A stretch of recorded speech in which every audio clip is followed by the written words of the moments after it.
பச்சை புடவைக்காரியாய் உன் தாய் மீனாட்சி நான் இன்று உன்னிடம் வந்திருக்கிறேன்.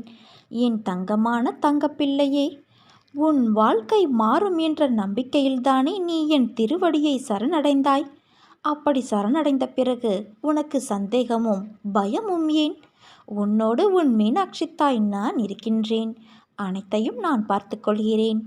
உன் வாழ்வின் அடுத்த கட்டத்திற்கான முயற்சியை நீ நம்பிக்கையோடு செய்து கொண்டு இரு. நான் அதை நடத்துவதற்கு தேவையான சக்திகளை நாள்தோறும் உனக்கு கொடுத்து கொண்டு இருக்கிறேன். சந்தேகமின்றி பயமின்றி நம்பிக்கையோடு இரு. நல்ல விஷயம் ஒன்று உன் வாழ்வில் நடக்கப் போகிறது. நான் உன்னை தேடி வந்து கொண்டு இருக்கிறேன்.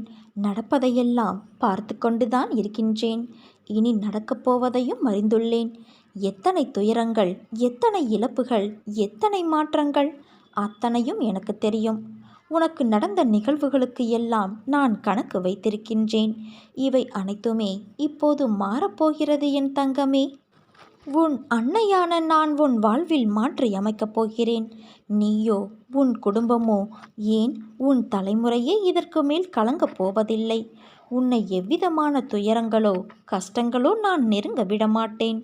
போன ஜென்மத்தில் நீ செய்த புண்ணியத்தால் உன் கர்ம பலன்களை விலக்கி உன்னை உயர்த்த நான் கடமைப்பட்டுள்ளேன். இனி நீ எடுத்து வைக்கும் ஒவ்வொரு அடியும் விரைவில் விருட்சமாக மாறி பிரகாசமாக ஒளி வீசப்போகிறாய். நீ ஆனந்தத்தை அனுபவிக்கும் காலம் இதோ வந்துவிட்டது என் தங்கமே. உறுதியாக என்னை நம்பு. லட்சியத்தை நோக்கி அசைக்க முடியாத உறுதியோடும் பொறுமையோடும் செயல்பட்டால்தான் நீ வெற்றி பெறுவாய். நீ பிறருக்கு செய்யும் தன்னலமற்ற நன்மை என்ற ஒன்றினால் உன்னுடைய கர்மாக்களை நீ கரைந்து போக செய்ய முடியும். நீ ஒரு அடி எடுத்து வைத்தால் உனக்காக நான் 100 அடி வைப்பேன். இதை நீ நடைமுறைப்படுத்திப்பார்.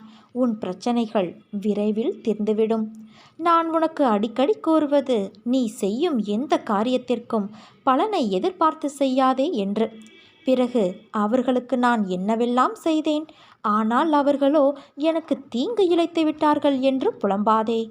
அவரவர்கள் செய்யும் செயல்களுக்கான பலனை அவர்கள் நிச்சயமாக அனுபவிப்பார்கள். விவேகத்தை கடைப்பிடி. தெய்வ பக்தியோடு நீதிக்கு கட்டுப்பட்டு வாழ். இதனால் நீ என்றும் தாழ்ந்து போக மாட்டாய். தீமையை சகித்துக்கொள். இதனால் பாவக்கணக்குகள் ஒவ்வொன்றாக கழிந்து முடிவுக்கு கொண்டு வந்துவிடும் என்பதை புரிந்து கொள். துன்ப நிலை மாறி இன்ப நிலையை நீ அடையப் போகின்றாய். உன் நிலையை நான் மாற்றியமைப்பேன்.